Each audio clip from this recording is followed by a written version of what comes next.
So the 12:50 a.m. press release, that just seems like one of the worst things you could possibly do. Did you consider public perception when that goes out? Because it just screams news dump to me.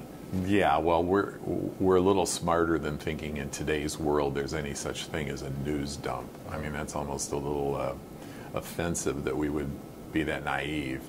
The reality is we had numerous doctors and numerous trainers down on that sidelines, and nobody that we can find saw that hit.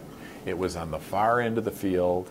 It was a left-handed quarterback setting up away from our bench. There were numerous players in the way, and for people who have never been on the sidelines to watch a football game, it's the absolute worst seat in the house. Mm-hmm. I've been there, I understand. So we didn't see it. All right, so whose job is it going to be then to make sure that Brady knows in the most timely of fashions if a player shouldn't be going back in the game? Because there were 3 minutes that passed from when he got hit until when he was reinserted. It's not a coach's job. And I did want to add that in the year, Brady's first year, when we were 11-2, nobody mentioned anything to me about his headset practices. Interesting. Nobody cared. And why did it take so long for you to sit down and answer some of these questions? Because, first of all, I've been busy doing things that I think are frankly more important, and that's probably not what you want to hear. But ever since we got that statement out in the wee hours, what I've been doing is connecting with our student athletes. I've traveled from team to team to team. I've caught them during practices, during meetings, because my primary responsibility is to communicate with our kids. I've been doing my job, and my job is to manage this department and take care of these 931 student athletes. And once I felt that I had comfortably communicated with the people that I'm responsible for, including the 350 people who work here, because I wanted to get them in a room and discuss this and make sure they understood, then it was time for me to do what I'm doing with you here today, and I'm quite happy to be here.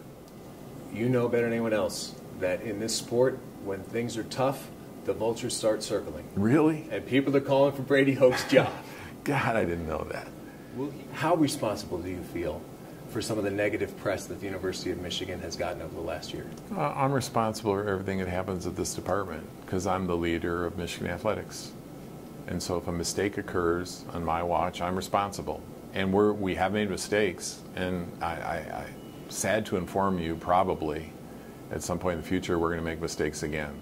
And you know, there are some of the things you tick through here that you know, it's easy to set those up as a litany of mistakes, but each one of them has its own story, and each one of them has its own education process for the people involved to get better and make sure it doesn't happen again. And we actually had a joint release where there was endorsement for the plan that we put in place for this season, and we felt we corrected our mistake, we've got student buy-in, we've solved the problem, and then instead of 20,000 season tickets coming in from the students, we got 12,000. Well, isn't that about the price, though? I don't think it is about the price, not just the price. Brady Hoke is our coach. I support him 100%, and anybody who cares about Michigan football should support him and those young student athletes. They got a lot of football to play, and to have a cloud hanging around them telling them that they're disappointing me and they're no good and they're not being coached by a competent coach. If anybody thinks that's going to help them play better, then they don't understand the game of football. Listen, it's very hurtful. I'm not going to pretend for my family and me to have people attacking me personally and attacking my integrity and my credibility.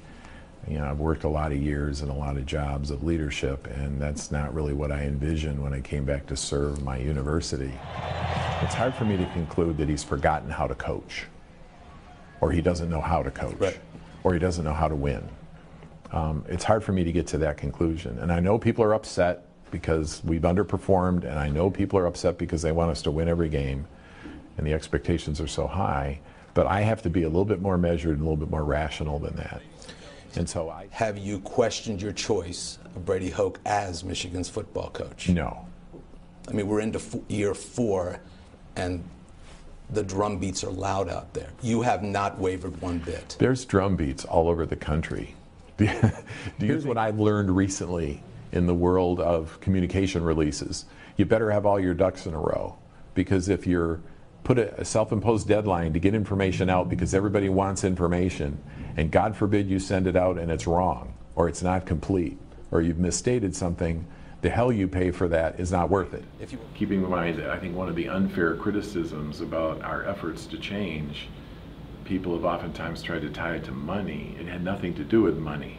The students were buying the tickets. They were paying for the tickets. We had collected the revenue. It wasn't about money. It was about the fact that they weren't coming, and how do we make changes? That's very hurtful.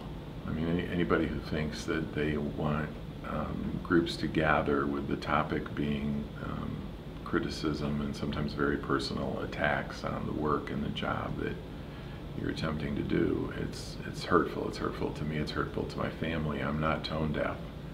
I felt very badly.